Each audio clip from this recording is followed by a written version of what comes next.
The conference room at the Cedar Grove Resort smelled like lemon-scented polish and weak coffee. Our quarterly team offsite had all the expected trappings: PowerPoint slides, branded notebooks, and forced team-building exercises led by an over-enthusiastic consultant who clearly hadn't worked in a corporate office since 2009. I was seated near the back, half listening, as our vice president of sales walked us through projected Q3 numbers. To my left, Travis leaned in just a little too close. "Don't fall asleep on me, Elena," he whispered, his breath warm against my ear, "unless you're dreaming about me again." I didn't flinch. I'd learned by now that reacting only encouraged him. I gave a tight smile and shifted slightly in my chair, enough to reestablish space. Travis had always been that guy. Overconfident, undersupervised, and smug in a way that suggested he'd never heard the word no without also hearing a laugh afterward. As director of partnerships, he was good at schmoozing clients and knew how to navigate the political maze of our company. Unfortunately, that charm rarely stopped at the conference room door. Later that evening, at the off-site happy hour, things escalated. We were gathered around the fire pit on the hotel patio, drinks in hand, pretending we liked each other. Travis had switched to bourbon and volume. His jokes grew bolder, less subtle. "You know," he said loudly, waving his glass in my direction, "Elena's got that dangerous thing going. Brains and legs, lethal combination." A few people chuckled awkwardly.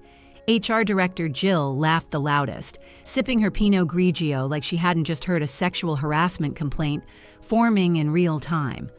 I forced a laugh, not because it was funny, but because I knew silence in moments like these was its own risk.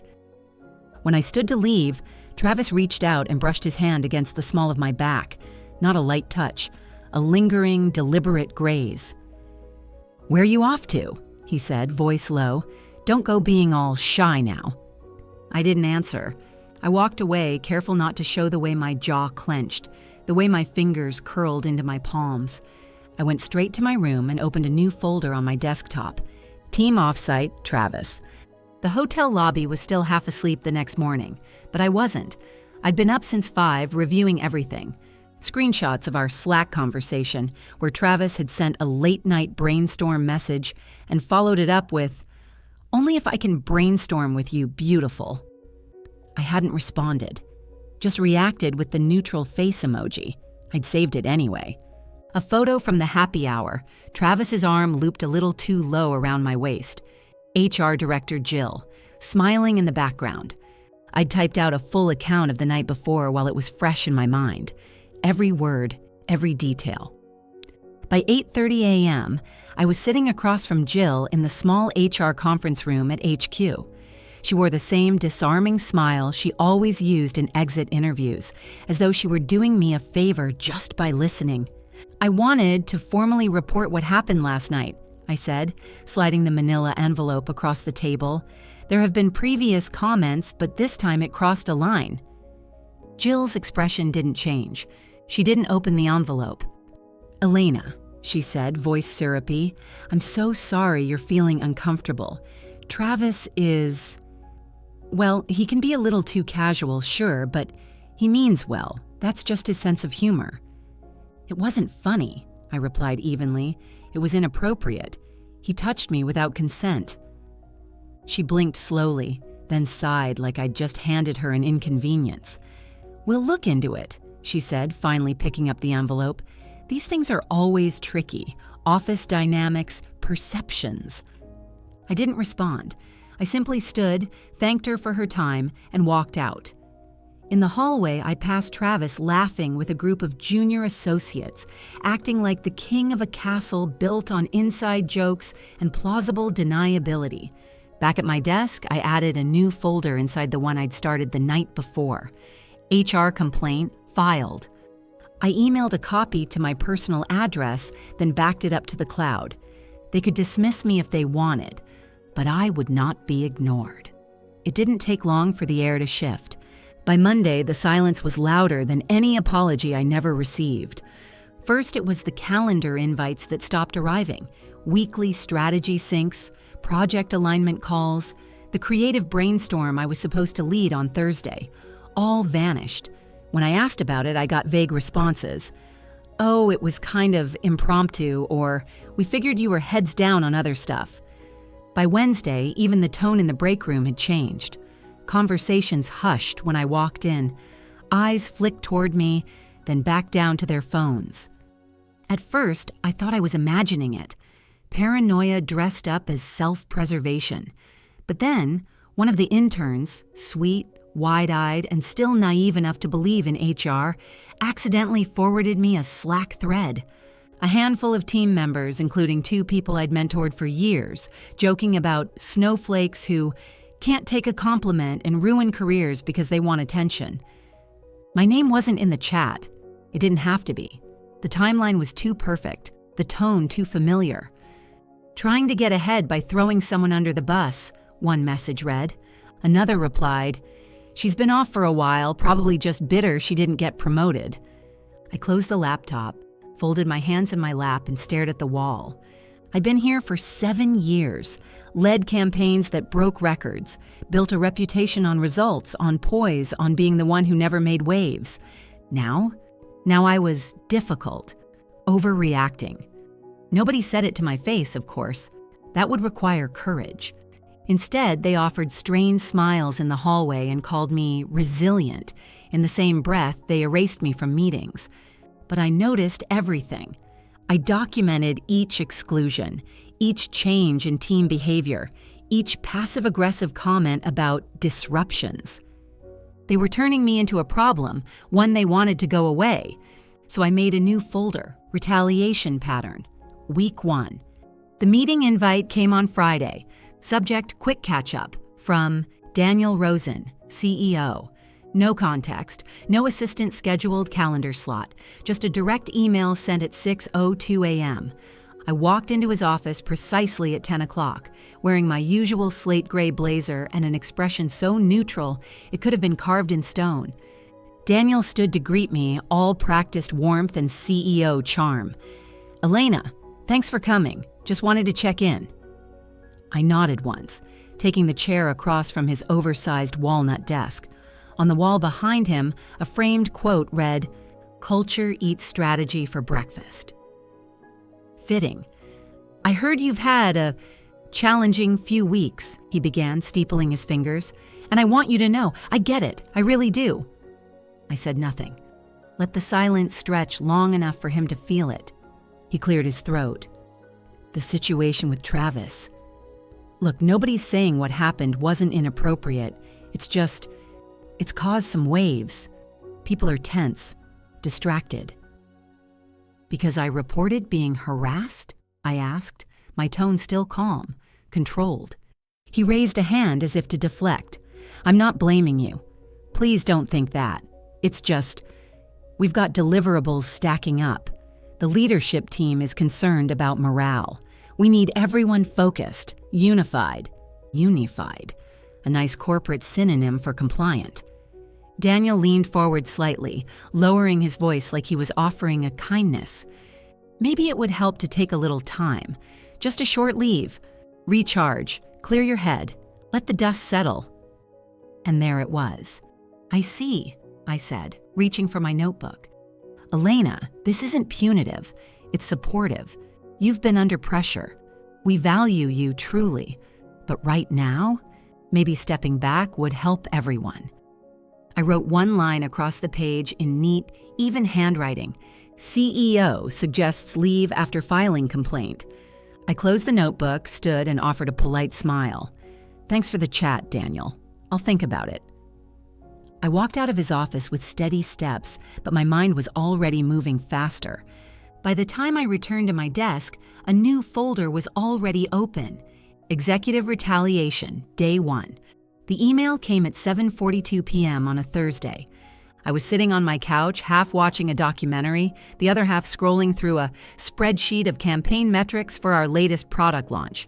The numbers were strong, stronger than anything Travis had delivered in his entire tenure. My inbox pinged.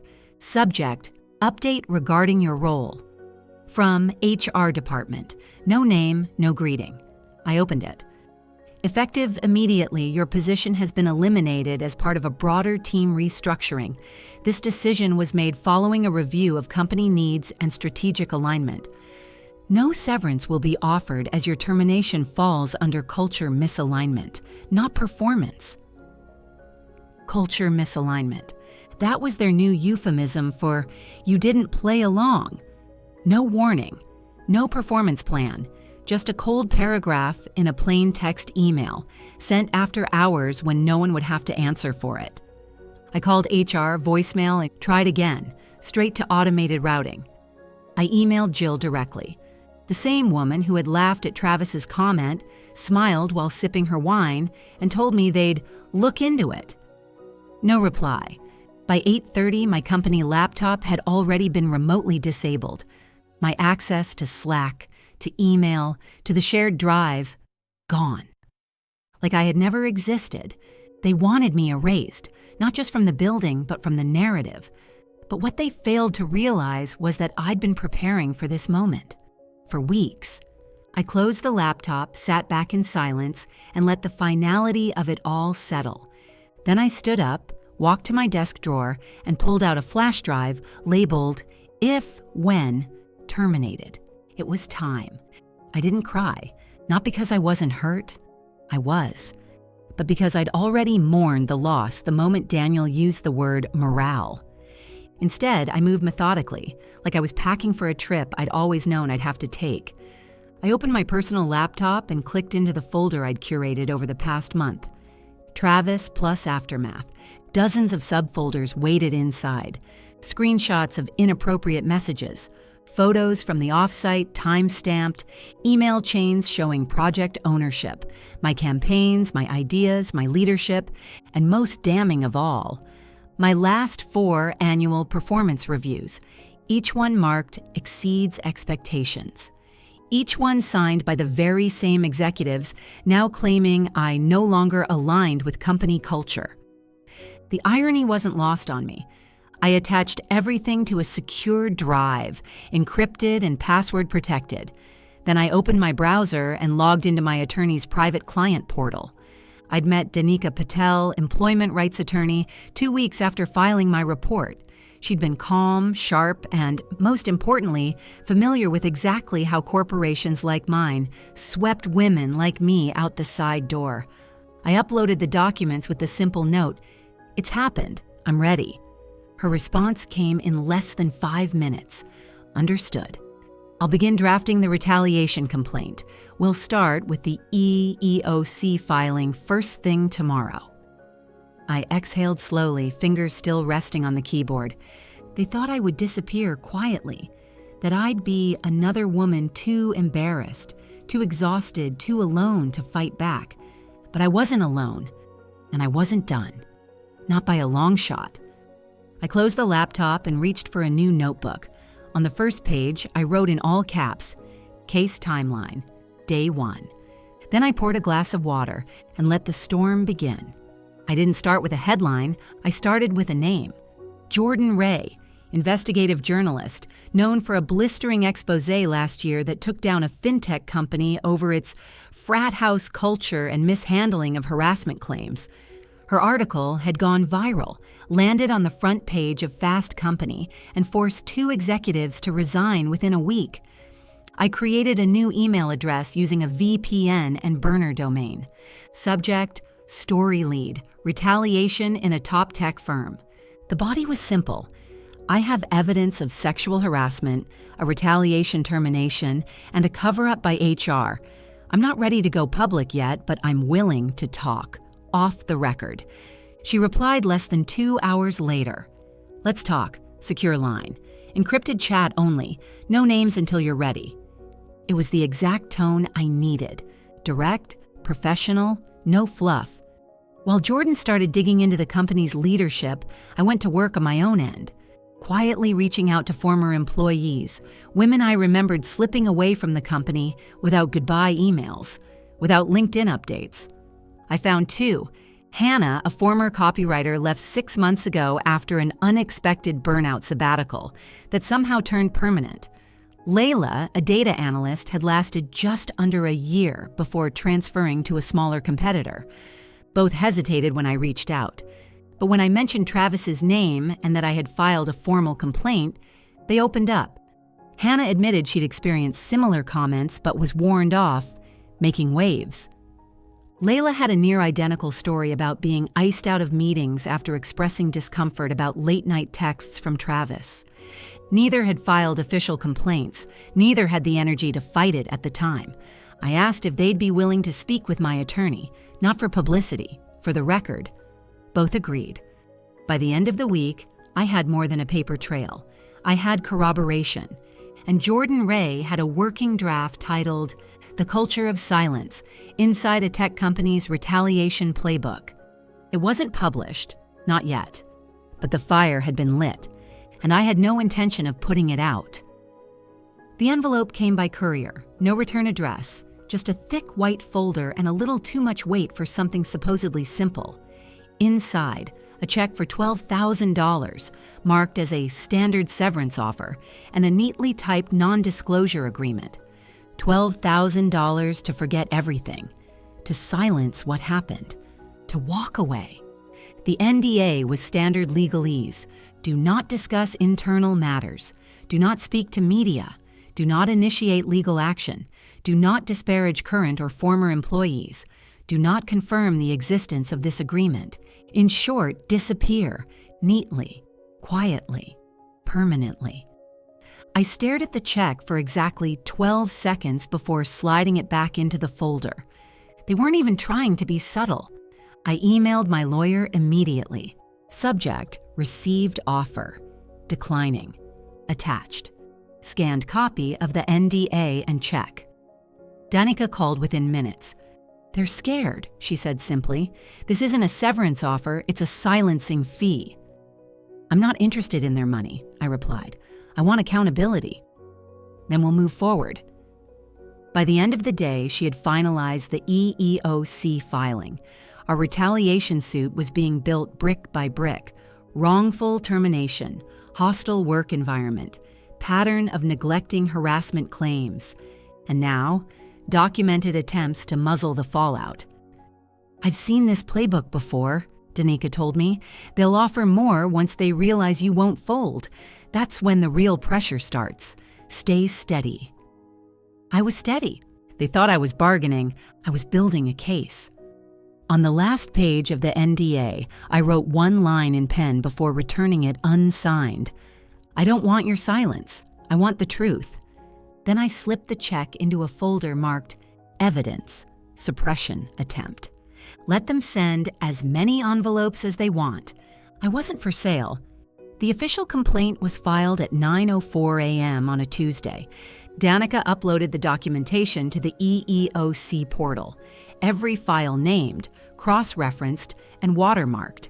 She included everything: my termination email, the Slack messages, the performance reviews, and the NDA they hoped I'd quietly sign and disappear with. The category boxes were ticked one by one: sexual harassment, retaliation, wrongful termination. Under supporting evidence, she attached a 10-page statement outlining the timeline, including quotes and actions from HR, screenshots of Travis's behavior, and my exclusion from meetings following the report. The receipts were not just metaphorical. By noon, the EEOC had acknowledged receipt. Case ID number 3487-WT-992. Assigned investigator, R. Monroe. Danica called an hour later. They flagged it as priority. Retaliation claims involving terminations tend to escalate fast, especially when there's a potential pattern. I leaned back in my chair, eyes fixed on the ceiling. I'd imagined this moment for weeks, not as a victory, but as a shift, a pivot from powerlessness to process. The company hadn't responded yet, not publicly, not even with another veiled offer. But the silence told me they were preparing behind the scenes, probably drafting carefully worded statements about values and integrity while their legal team quietly panicked. "Let them run damage control," Danica said, her tone firm. "We'll run the facts." That night, I updated my timeline. Day 12, EEOC filing confirmed. Company under investigation. I saved the file under a new folder, case status, active. And then I waited. But not for long. The headline hit at 6:17 a.m. 2 days later. TopTech CEO accused of retaliating against harassment whistleblower. The Verity Post. No names, just roles, just facts, just fire. The article outlined the basics.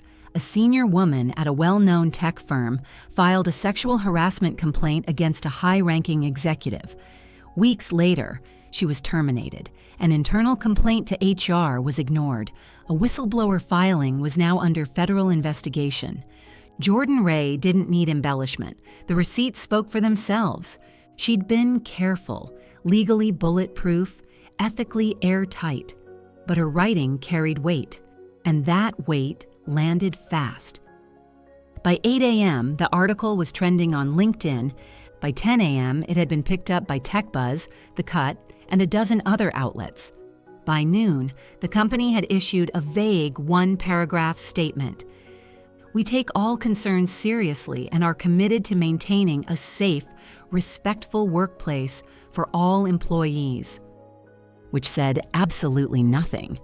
Meanwhile, my phone buzzed nonstop, not publicly, privately. A former colleague messaged, "I always wondered how Travis kept getting away with things." Another, "You're not alone.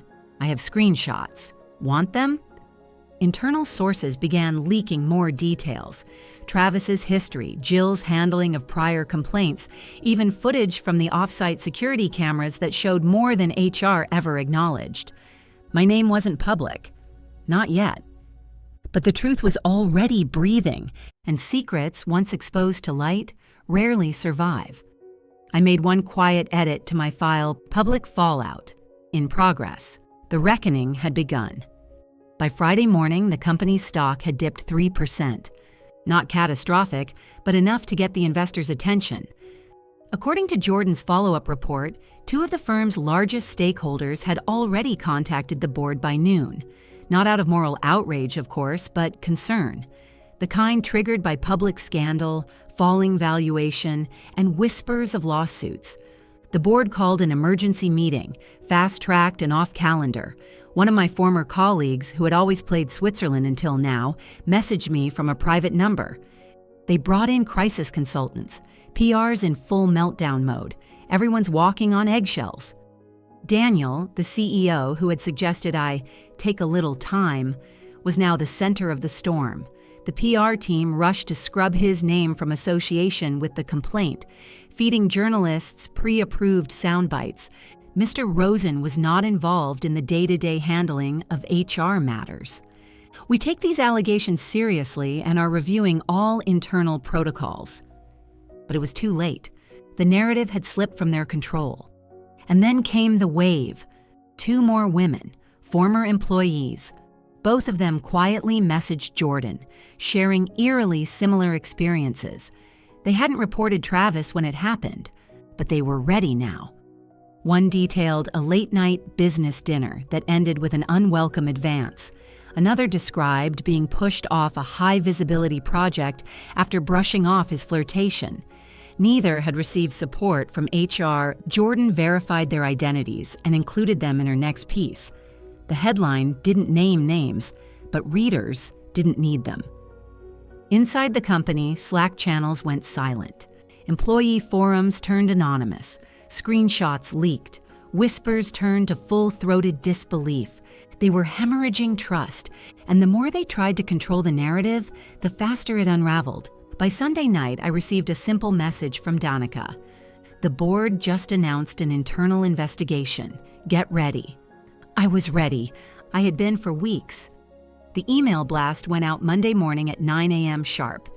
We have engaged a third-party firm to conduct a full internal audit of recent allegations. Your cooperation is appreciated. The wording was careful, sanitized, calculated, but the message was clear. The board was in survival mode. Someone was going under the bus. They just hadn't decided who yet. Danica and I knew better. There's no such thing as a truly independent audit when it's commissioned by the same people trying to protect their brand. But it didn't matter, because I had receipts. The auditors requested a meeting. I agreed. Danica joined the call. I shared my folders, my timelines, my logs of meetings I'd been excluded from, the NDA attempt, the severance for silence offer. Then I handed them the kicker, a chronological map of everything, cross-referenced with names, dates, Slack IDs, and department logs. One of the auditors, quiet, gray-haired, maybe ex-FBI, leaned back in his chair and said, "You documented this like you knew we were coming." "I did," I replied calmly. Within 72 hours, Travis had resigned to pursue new opportunities. No email farewell, no cupcakes in the break room, just gone. Daniel, for his part, issued a company-wide memo. "We are deeply disappointed to learn of these behaviors, which do not reflect the values I have always championed." He ended with a flourish about deep listening and rebuilding trust. Not one mention of me, not one line acknowledging the quiet woman they fired without cause. But I didn't need his apology. I had the audit report coming, and a press cycle waiting. On my desktop, I opened a new folder, Audit Phase 1. I knew exactly how this story ended, and for once, I was the one writing it. I hit publish on a rainy Thursday morning. The op-ed ran under the headline, "I was fired for reporting harassment. Here's why I don't regret it." It wasn't a revenge piece. I didn't name names or list grievances. I didn't have to. The story had already spread, whispered in Slack messages and lunch breaks across the industry. All I did was give it a spine and a face. I wrote about how silence is sold in severance packages, how speaking up costs you everything but staying quiet costs more, how retaliation isn't always loud. It's often polite, well-dressed, and masked as cultural misalignment. The response was immediate. Within an hour, the post had been shared over 10,000 times. By lunch, I had a direct message from the organizers of the Women in Tech Summit. "Your story is powerful. Would you consider speaking on the main stage?" I agreed. The night before the conference, I sat in my hotel room reading messages from women I'd never met. Engineers, designers, analysts, former colleagues I hadn't heard from in years. I didn't know how to say it back then. "Thank you for not staying quiet like I did. You made me feel less alone." Even Hannah and Layla wrote me separately. They'd read the op-ed. They were proud. They were ready to speak, too. The morning of the event, I walked onto the stage not as a victim, not as a cautionary tale, but as a witness. I told them the truth, measured and calm, that companies will spend more money protecting predators than empowering the women they hurt, that the only thing scarier than retaliation is wondering if you imagined it.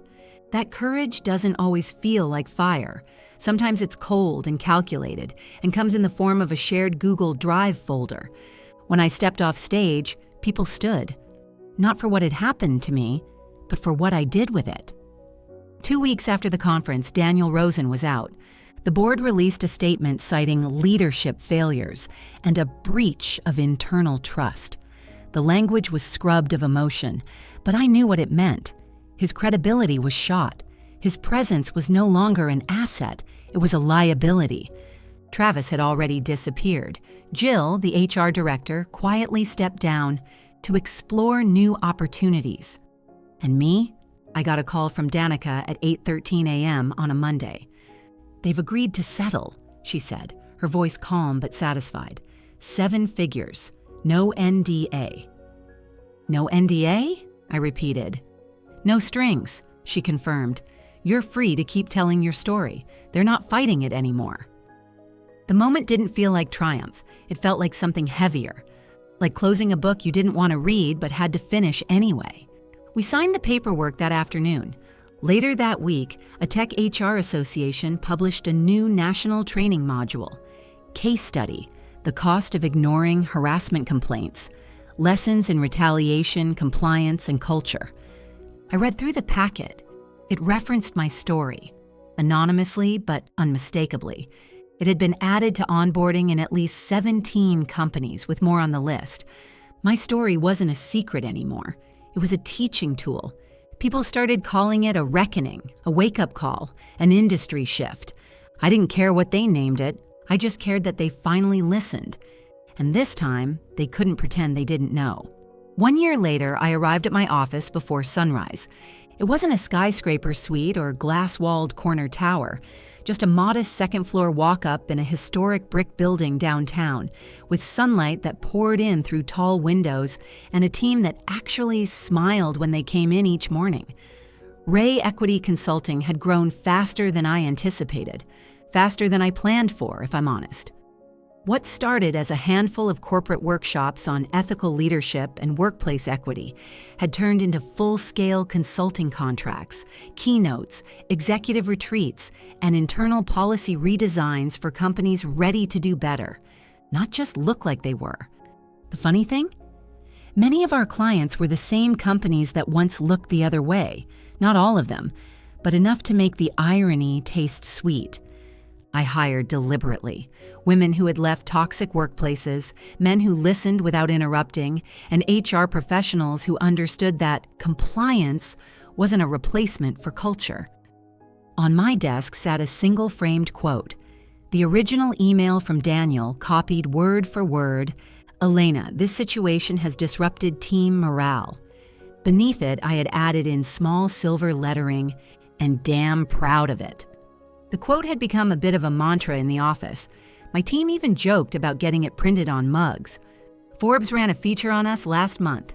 Meet the woman redefining corporate accountability, from whistleblower to CEO. They asked for a photo shoot. I agreed, on one condition. We use the rooftop at sunset. I stood in front of the skyline in a tailored navy suit, arms crossed, expression clear. Not hard, not angry, just finished with asking for permission. At the end of the article, I was quoted saying, "They said I was disruptive. They were right. But disruption isn't the problem. It's the beginning of change." We just signed our biggest contract yet, an overhaul of workplace ethics training for a global tech firm with 12,000 employees. The same kind of firm that once told women like me to take a little time. Now they were paying us to teach their executives what happens when you ignore that voice in the room. I looked around at my office. The plants were thriving. The inbox was full. The work was good. This wasn't the ending they had planned for me. It was the one I built myself. And it was only the beginning.